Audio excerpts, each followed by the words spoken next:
Fala galera, tudo bem? Vamos começar mais um Revisando com Questões e o tema hoje é abdômen agudo. Vamos começar com uma questão lá da SMS de Mato Grosso, de 2020, bem interessante, que fala principalmente sobre o diagnóstico diferencial do abdômen agudo. Dá uma olhada. Sobre o abdômen agudo, assinale a alternativa que apresenta a correta correlação entre o quadro clínico e a hipótese diagnóstica. Letra A. Dor tipo cólica em abdômen superior com períodos indolores, distensão e vômitos esverdeados ou biliosos. A dor e os vômitos têm início quase simultâneo. Obstrução colônica. B. Dor tipo cólica ou constante em hipocôndrio direito, de início súbito, com irradiação dorsal, em geral pós-alimentar, acompanhada geralmente de náuseas, vômitos biliosos, febre e às vezes icterícia leve. Apendicite aguda. C. Apresentação típica de dor em faixa no abdômen superior com irradiação dorsal. No exame físico, a dor tem epicentro no epigastro com defesa voluntária à palpação. Podem ser presentes hipotensão, taquicardia, febre e icterícia. Colicistite aguda. E D. Dor e distensão abdominal, vômitos e alteração dos ruídos hidroaéreos, achados palpatórios do exame físico pobres em relação à intensidade da dor, febre, choque e irritação peritoneal indicam doença avançada. Leucocitose e acidose metabólica são os achados laboratoriais mais frequentes. Isquemia mesentérica aguda.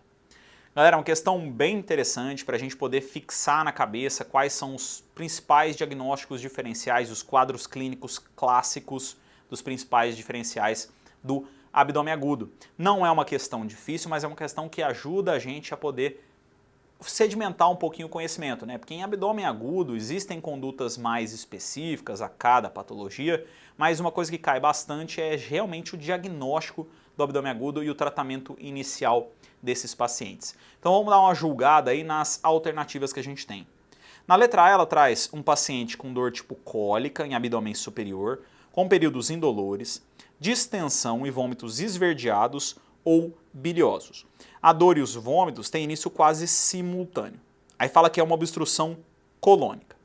Na verdade, para falar que é uma obstrução colônica, faltou aqui ele colocar para a gente a ausência de flatos, de fezes, para falar sobre um abdômen agudo obstrutivo. E além disso, ele fala sobre vômitos biliosos. Vômitos biliosos estão associados a obstruções altas. Pode até haver vômitos nas obstruções básicas, mas aqueles vômitos mais fecaloides, lembra? Quando a válvula iliocecal está um pouco incompetente. O paciente pode ter vômitos mais fecaloides. Agora, quando a gente tem vômitos biliosos, o mais comum é uma obstrução alta, por isso ela está errada.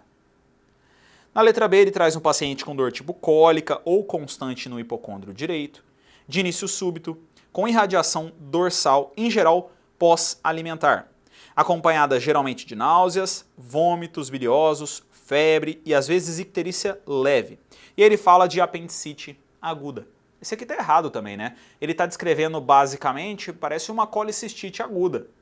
Dor no hipocôndrio direito, irradiação para o dorso, para o ombro. Isso parece mais colicistite, pode ter icterícia. Agora, quando a gente fala da apendicite aguda, já aquela dor mais periumbilical, que se localiza depois na fossa ilíaca, em que o paciente pode ter febre sim, pode ter dor à descompressão dolorosa, mas lembra, não dá para pensar em apendicite por um quadro desse. A gente pensa mais em colicistite, por isso que está errado. Na letra C ele fala assim, ó, apresentação típica de dor em faixa no abdômen superior com irradiação dorsal.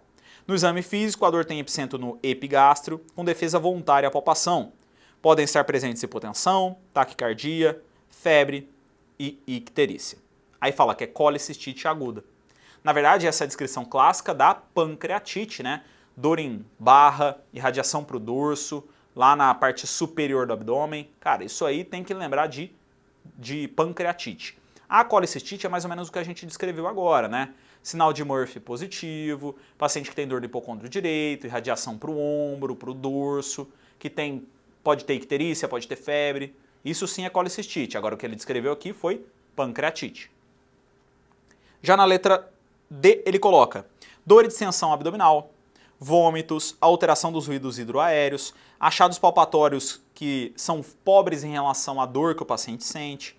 Pode ter na forma mais avançada febre, choque, irritação peritoneal. E o leucocitose e acidose metabólica são alterações mais frequentes, laboratoriais. e ele fala que é isquemia mesentérica aguda. E está correto. A isquemia mesentérica aguda é uma condição que tem como exame físico clássico a ausência de achados abdominais quando a gente fala da dor do paciente. É um paciente que tem uma dor intensa, forte, muita dor abdominal, mas a palpação abdominal dele é muito pobre. Não tem nada que a gente consegue evidenciar.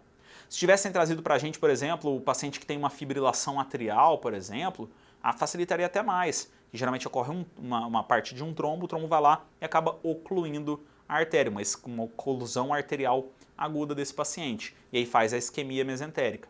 A presença de fibrilação atrial só corroboraria a nossa suspeita, mas é lógico, essa aqui é a única em que a descrição do quadro clínico é compatível com a doença evidenciada.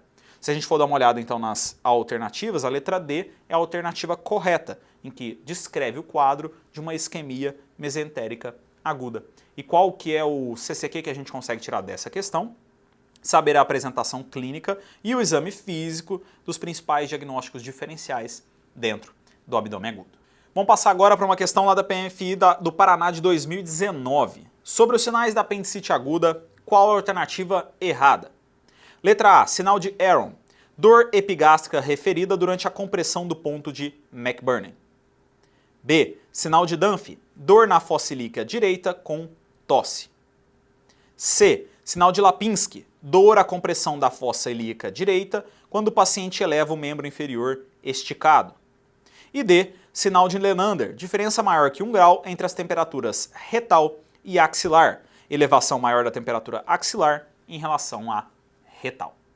Galera, aqui uma questão que é batida em provas, principalmente nessas grandes provas do nosso Brasil, SES Rio de Janeiro, SUS São Paulo, SURSE, em que traz os principais sinais que a gente tem, com epônimos e tudo mais, da apendicite aguda. A gente sabe que existem diversos, sinal de Bloomberg, Hovsing, que são os mais comuns, mas existem também outros como foi os que eles trouxeram pra gente aqui nessa questão. E vamos então ler um pouquinho sobre o que está falando e tentar saber quais sinais que a gente tem. Dá uma olhada. O sinal de Aron, ele coloca aqui dor epigástrica referida durante a compressão do ponto de McBurney. E esse aqui está correto. No sinal de Aron é clássico a presença de uma dor que se manifesta mais na região epigástrica quando a gente faz a palpação lá no ponto de McBurney, lembra? Na fossa ilíaca direita. Comprimindo aquela região, o paciente sente dor e refere essa dor numa região mais na epigástrica. E esse é o sinal de Aron, então tá correto. Na letra B ele coloca sinal de Dunphy, que é a dor em fossa ilíaca direita com a tosse. Exatamente. O paciente tosse, aumenta a pressão intraabdominal, comprime a região do apêndice e aí o paciente sente dor. Sente dor onde? Na fossa ilíaca direita. Então está correta também.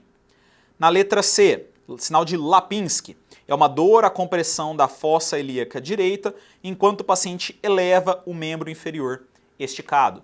Também está correta. Nesse sinal de Lipinski, o que a gente tenta fazer? A gente eleva a perna do paciente, tenta tensionar a musculatura ali perto do ilho-psoas e aí a gente faz com que a palpação seja ainda mais dolorosa do apêndice. Então esse é outro sinal possível dentro da apendicite. Agora dá uma olhada na letra D. Sinal de Lenander, uma diferença maior que 1 grau entre as temperaturas retal e axilar. Até aí está correto. Mas olha o que ele fala, elevação maior da temperatura axilar em relação à retal. Aí está errado. A gente sabe que o sinal de Lenander, o que a gente está esperando? A gente espera que a temperatura retal, próxima à região do apêndice, seja maior do que a temperatura axilar, pelo menos 1 grau acima da temperatura axilar. E por isso essa alternativa estava errada. Ele fala que a axilar é maior que a retal, e na verdade não. A retal é maior do axilar.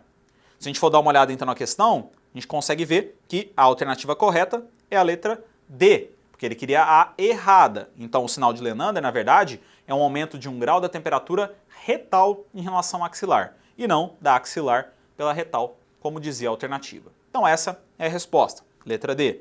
E qual que é o CCQ que a gente consegue tirar dessa questão? O sinal de Lenander é caracterizado como a temperatura retal pelo menos 1 grau maior que a temperatura axilar. Vamos passar agora para uma questão do SUS São Paulo 2019, questão também bem interessante. Um rapaz de 18 anos vai ao pronto-socorro com queixa de dor abdominal há 6 dias, associada a náuseas e inapetência, desde o início do quadro. Refere febre, mas não mediu. Diz que a dor se iniciou na região do mesogastro e agora se localiza basicamente na fossa ilíaca direita. Seu estado geral é bom e é feita a hipótese de apendicite aguda com um provável abscesso. É correto afirmar: A. A conduta para apendicite aguda é sempre cirúrgica de urgência. O diagnóstico é eminentemente clínico e os exames de imagem não modificam a conduta. Por isso, em princípio, devem ser dispensados. Letra B. A apendicectomia deve ser preferencialmente por via aberta quando houver 3 ou mais dias de história ou leucocitose acima de 16.000. Letra C.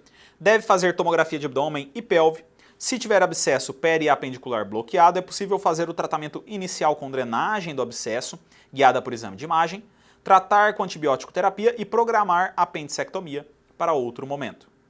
Letra D. Se tiver clinicamente sinais sugestivos de sepse, deve ser tratado inicialmente com antibiótico terapia e expansão volêmica, retardando a apendicectomia para quando estiver estabilizado totalmente. E letra E. Seu tratamento provavelmente exigirá colectomia direita. Galera, aqui a gente tem uma ótima questão do SUS São Paulo para poder relembrar sobre o tratamento da apendicite, que é um dos tópicos mais importantes quando a gente fala sobre abdômen agudo inflamatório. E como toda boa questão do SUS, ele já traz muita informação no enunciado e já até te deu o diagnóstico, é apendicite, com um provável abscesso. E aí ele quer que você julgue qual que é o tratamento que a gente vai ter para esse paciente. Então vamos dar uma olhada nas alternativas. Primeiro, a gente já sabe que o paciente é um paciente jovem, que parece ter uma apendicite e a princípio pode ter um abscesso. Então vamos ver, ó, na letra A. A conduta para apendicite aguda é sempre cirúrgica de urgência. O diagnóstico é eminentemente clínico e os exames de imagem não modificam a conduta. Por isso, em princípio, eles devem ser dispensados. Galera, aqui muito cuidado. Muita gente acabou errando a questão porque colocou essa alternativa aqui como correta, mas presta atenção. O diagnóstico da apendicite é eminentemente clínico? É. Os exames laboratoriais de imagem, eles podem ser dispensados em algum momento? Eles até podem ser dispensados em algum momento. Mas por que você vai deixar de fazer um exame de imagem que pode corroborar a sua hipótese diagnóstica se esse paciente tem condições de fazê-lo? E é um exame que pode estar indicado. E além do mais, ele fala aqui, ó, o diagnóstico é eminentemente clínico e os exames de imagem não modificam conduta. Ora, se eu tenho um paciente com uma apendicite aguda, que tem, por exemplo, um abscesso bloqueado, se eu fizesse uma tomografia para poder avaliar esse abscesso, ou se eu quero saber se ele tem uma complicação ou não, por que esse exame de imagem não pode alterar minha conduta? Eu posso fazer uma drenagem percutânea, começar uma antibiótico terapia e levar esse paciente para a cirurgia um pouco depois, já mais controlado. Se é um paciente que tem sinais ali que já são mais de sistêmicos, um abscesso maior, às vezes eu posso indicar a cirurgia mais de urgência para ele. Então tudo isso pode diferenciar um pouquinho sim a conduta, e por isso que essa alternativa ela não está correta, ela está errada. E por isso que muita gente acabou errando. Vamos passar para a próxima.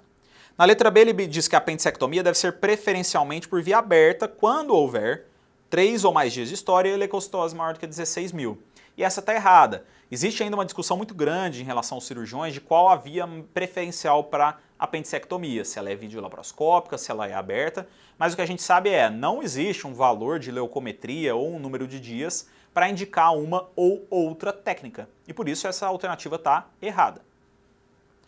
Na letra C ele diz, deve fazer tomografia de abdômen e pelve, e se tiver abscesso periapendicular bloqueado, é possível fazer o tratamento inicial com drenagem do abscesso, guiada por imagem, tratar com antibiótico terapia e programar a apendicectomia para outro momento. E essa aqui ela está correta, galera, é mais ou menos o que a gente falou lá na primeira.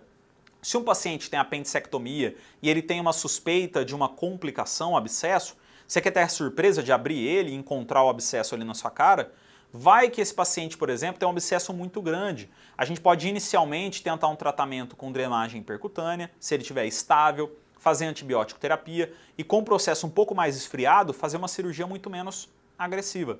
Então vale a pena sim fazer o exame de imagem, que seria a tomografia nesse caso, e pensar numa drenagem percutânea, antibiótico, para uma abordagem cirúrgica posterior num paciente que tem um abscesso grande, por exemplo. Então essa aqui está correta. Já na alternativa D, ele coloca, se tiver clinicamente sinais sugestivos de sepse, deve ser tratado inicialmente com antibiótico, expansão volêmica e retardar a apendicectomia para quando ele estiver estabilizado. E essa, na verdade, ela está errada. Por quê? Porque ela usa o conceito de uma forma errada.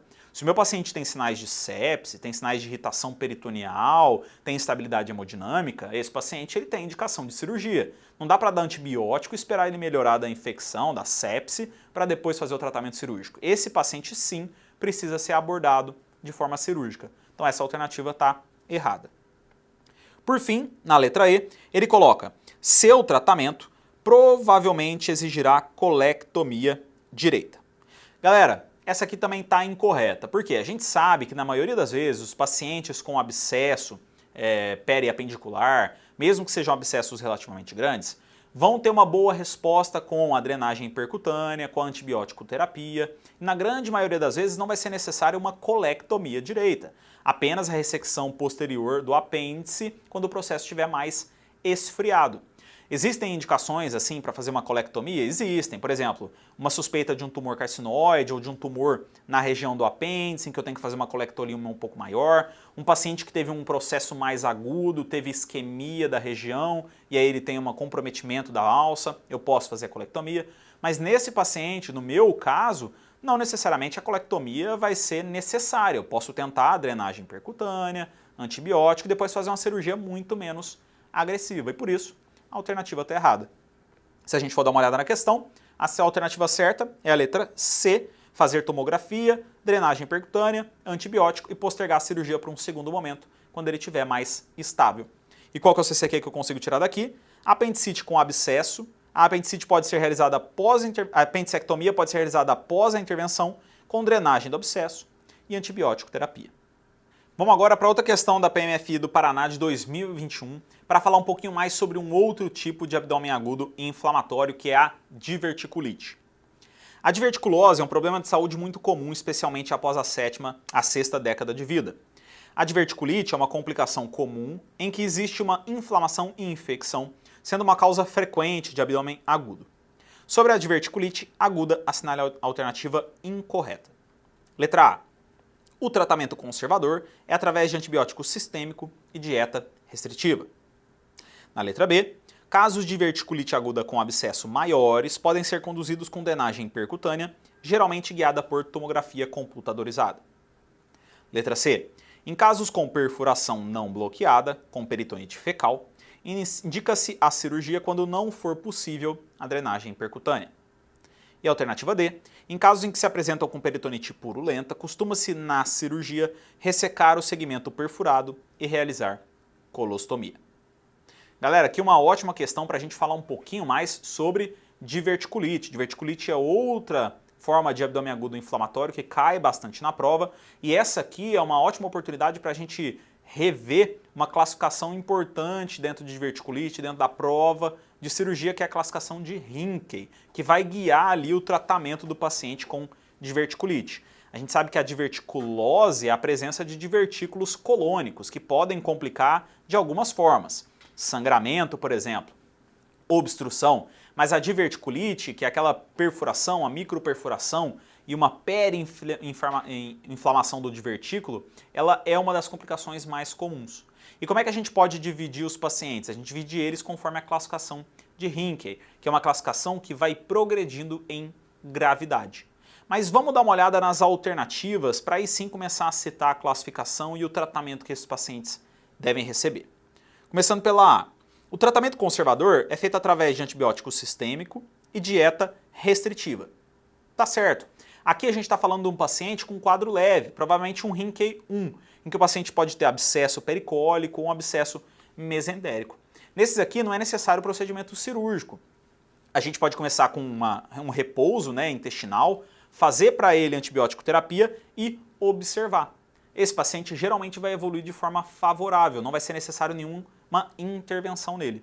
Então, o paciente Hinckley 1 é um quadro leve, eu posso tratar de forma conservadora com antibiótico e uma dieta mais restritiva. Na letra B, ele fala que casos de diverticulite aguda com abscessos maiores podem ser conduzidos com drenagem percutânea, geralmente guiada por tomografia computadorizada. E essa aqui também está correta. Quando a gente fala de abscessos maiores, abscessos pélvicos, retroperitoneais, a gente está falando já da classificação de Hinckley 2. Nos casos de Rinckey 2, não é necessária ainda novamente uma abordagem cirúrgica do meu paciente. O que eu posso fazer? Eu posso fazer uma drenagem percutânea daquele meu abscesso, seja guiada por tomografia ou guiada por ultrassonografia, e a introdução de antibiótico terapia para o meu paciente. Na grande maioria das vezes, esse paciente acaba evoluindo também de uma forma mais favorável. Ele vai evoluir de uma forma favorável, vai ser um antibiótico o necessário para poder melhorar o quadro, mas eu não vou precisar fazer um procedimento cirúrgico nele para poder tirar o paciente do quadro de Rinckey 2. Agora, quando a gente fala de Rinckey 3, que é a peritonite purulenta, e a Rinckey 4, que é a peritonite fecal, aí não tem mais como. A gente acaba tendo que fazer cirurgia no paciente, além, é lógico, da antibiótico terapia.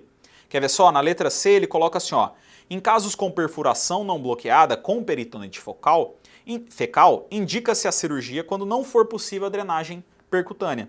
Essa aqui está errada, por quê? Porque peritonite fecal já não tem mais indicação de drenagem percutânea.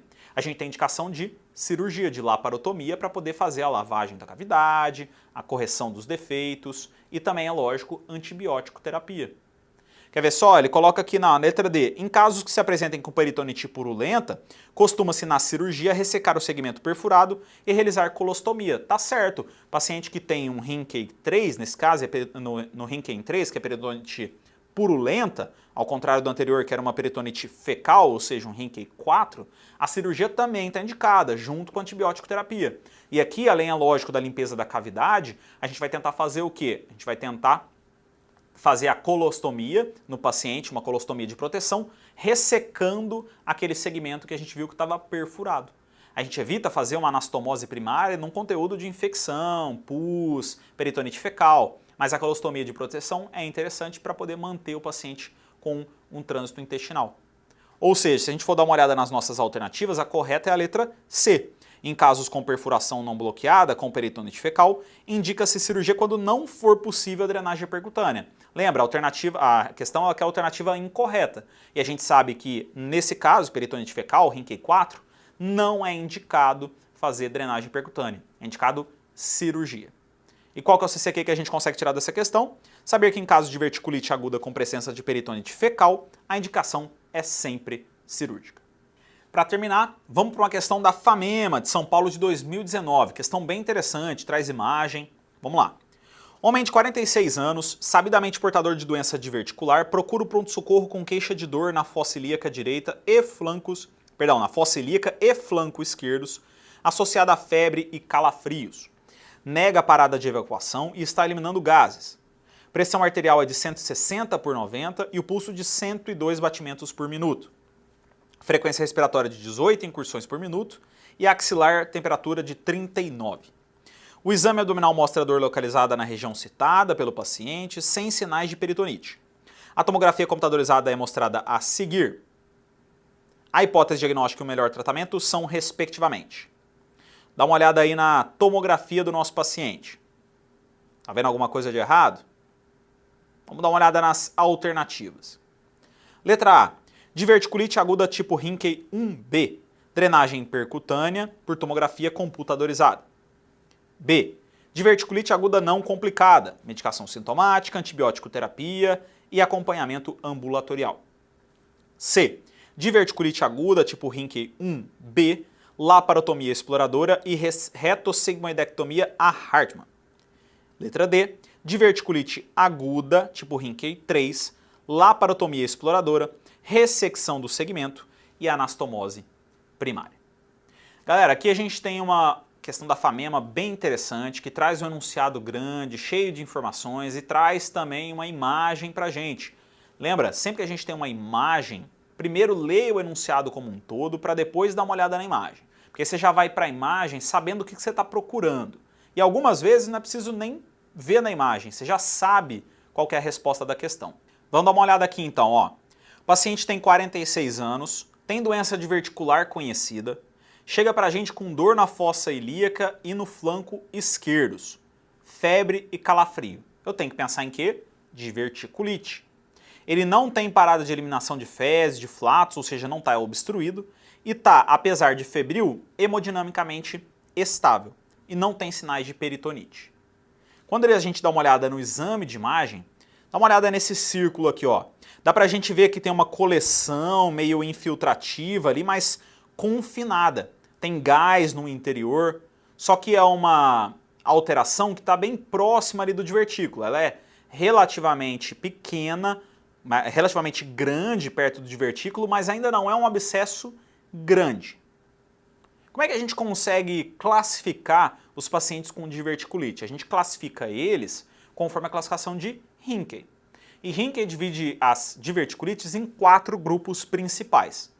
A tipo 1 pode ainda ser subdividida por alguns em A e B. Mas como é que acontece? Na tipo 1 a gente vai ter os abscessos menores, abscessos ali ao redor do divertículo, normalmente num A, e uns abscessos um pouco maiores, como a gente tem num B, aqueles abscessos mesocólicos ou pericólicos. No tipo Hinckley 2 já são abscessos maiores, mas ainda confinados, né? Secreções confinadas. Aqueles abscessos retropélvicos, abscessos retroperitoneais, esses são maiores. Quando a gente fala da Hinckley 3, a gente vai ter uma peritonite purulenta. Ou seja, não é mais um abscesso, é uma peritonite já purulenta. E por fim, no Hinckley 4, a gente vai ter o que? A peritonite fecal, geralmente com perfuração da alça e a necessidade de intervenção. Como é que a gente faz o tratamento na maior parte desses casos? No tipo Hinckley 1 e 2, a gente geralmente vai administrar antibiótico terapia e ainda pode fazer no Hinckley 1 mais uma antibiótico terapia com observação, mas no Hinckley 2 a gente costuma fazer a drenagem percutânea também do abscesso. No Hinckley 1, nos casos um pouco maiores, como um B, a gente pode até fazer a drenagem percutânea, mas no Hinckley 1A a gente pode só observar e fazer antibiótico terapia. Agora, no Hinckley 3 e 4 não tem como, a gente tem que fazer cirurgia, porque o paciente já tem peritonite, peritonite fecal, peritonite purulenta, então tem que abrir o paciente para poder fazer o tratamento. Então dá uma olhada nas nossas alternativas, lembrando que o nosso paciente tinha, e pelo exame de imagem, vamos lá, ó. Na letra A fala que é uma Hinckley 1B, na 2 fala que é uma diverticulite não complicada, na C, Hinckley 1B e na D, Hinckley 3. Já dá pra gente excluir o que? A letra B e a letra D, né? Não é uma peritonite purulenta, porque é um abscesso ainda, é um abscesso formado, nem é uma diverticulite não complicada, porque tem uma formação de abscesso importante. Ou seja, a gente chega no abscesso, na Hinckley 1B, que é aquele abscesso mais pericólico, mesocólico, e tá correto.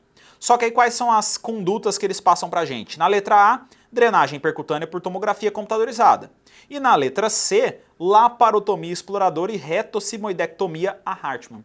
Aí não tem mais dúvida, galera. No tipo 1, mesmo que seja 1B, a gente pode até fazer a drenagem percutânea da lesão. Agora, não tem por que fazer uma laparotomia no paciente, abrir ele um todo para poder só lá tratar o abscesso. Esse tratamento pode ser feito percutâneo e aí depois o paciente continua tomando o antibiótico.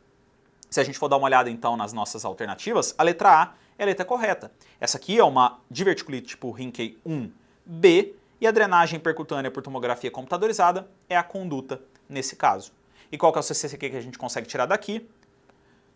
Que em pacientes que tenham diverticulite Hinckley 1B podem ser tratados com antibiótico terapia e drenagem percutânea. Galera, é isso aí. Isso que a gente tinha para falar sobre abdômen agudo. Abdômen agudo é um quadro bastante amplo e aqui a gente se concentrou principalmente no abdômen agudo inflamatório, né, em apendicite, diverticulite e no diagnóstico diferencial das principais condições. Se você souber essas informações, saber identificar os quadros e o tratamento inicial de cada um deles, com certeza você vai conseguir acertar praticamente qualquer questão sobre o assunto. Beleza? Faça a revisão inteligente, faça os nossos flashcards, que eu tenho certeza que você vai muito bem no seu estudo. Valeu, um abraço e até mais.